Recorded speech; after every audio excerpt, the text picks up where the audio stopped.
Hi, folks. This is Don Meisner with the North Country Fishing Report. You know, every time I've had a chance to go fishing this year, and I haven't had many chances, and I look forward to it all winter long, something very strange and unique and maybe even exciting has happened to me. Well, I got to tell you about the latest thing. Just a couple days ago, I got a chance to go out pike fishing. And so I've told you before, when I do this, unlike most of you, unlike most fishermen, I tend to wade. I love to be able to fish alone. I love to be in control of my movement, and I certainly can be if I'm out there in the water. The wind isn't going to blow me over, and I'm not going to leave the area I think there's fish until I choose to do it. So I put on my chest waders. They have felt soles, so I won't slip too badly, especially if I get around rocks, and I headed for my favorite pond. I walk through the woods after getting all these heavy clunkers on me. I have to walk a good distance through the woods, and it's not easy with chest waders. I get to my spot. I take my first step very cautiously into the pond because the water's high, and I want to make sure I don't step down and fall in. So my first step goes into the water, and I feel immediately ice cubes being put in my foot. I take a step with my other foot. Ice cubes go to that foot. And like a fool, I step further, and I go in up to I don't mean fall in, I'm in depth, up to my waist. And oh my gosh, Niagara Falls was converging within my body because the water that my waders it's somehow developed leaks over the winter. I hung them in the garage properly so that they wouldn't be folded. And yet, this is where I'm at, my very first day on the water.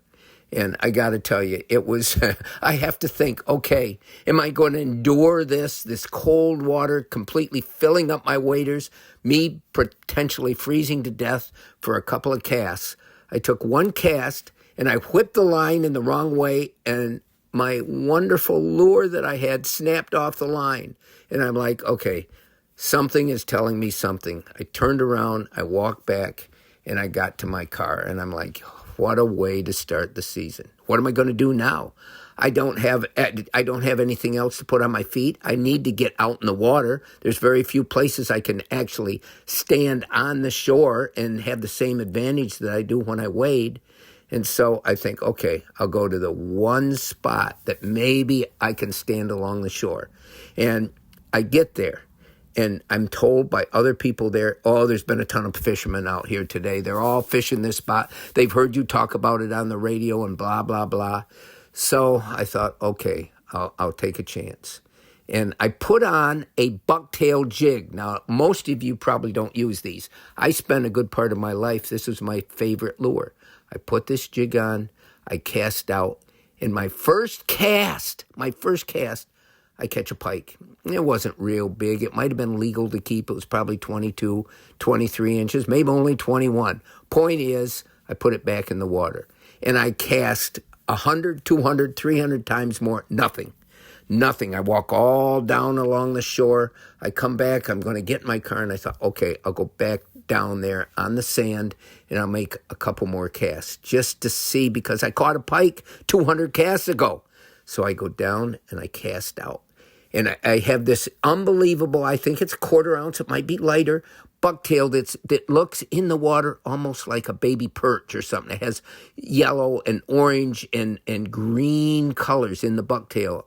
And so I cast out, and bam, I hook bottom. I'm like, you got to be kidding me. But all of a sudden, bottom takes off at the speed of light, and the line is just pouring out of my drag. And I'm like, okay, I had to have snagged a carp. There's no way. This fish is so heavy, I can't even stop it. I'm leading to a crescendo here. I finally bring it in. I kept saying, I just got to see it. I just want to see it. And I get it closer, and I'm like, oh, my God, that's not a carp. Oh, my golly, I can't believe what I'm seeing. The most giant pike that I think at this time exists in the state. Now, of course, I'm becoming a fisherman now, and I'm probably exaggerating a little bit. I don't know. But I got to tell you, in my life, up in the far reaches of Canada, I've caught some of the biggest pike that exist. So I've seen big, huge pike. This pike was bigger than any pike I think exists in any of our waters. I didn't think in the St. Lawrence River there were pike this big. And here's the good end of the story. I was able to get it to my ankles. I didn't have my cell phone. I don't know how I could have got a picture anyway of this monster waiting for me to do something to end its life or let it go. I was able to reach down and I got the hook out, and the fish swam slowly back out, all 25, 30 pounds. I got to be careful here because I'll lose all of you because you'll think I'm just telling stories. In my entire life of fishing, this is a moment I will never, ever forget because I expected to catch huge pike in some of the unbelievably remote places I've been gifted to be able to go to, but not something like this. This is a fish of a lifetime that I can just tell you I handled it less than almost any fish that's ever gone back. All I had to do was reach down and take the little hook that was wedged in the side of its mouth, get it out, and the fish swam away. I'll never forget it. And I guess that's all I can say. Until next time, folks, this is Don Meisner with the North Country Fishing Report.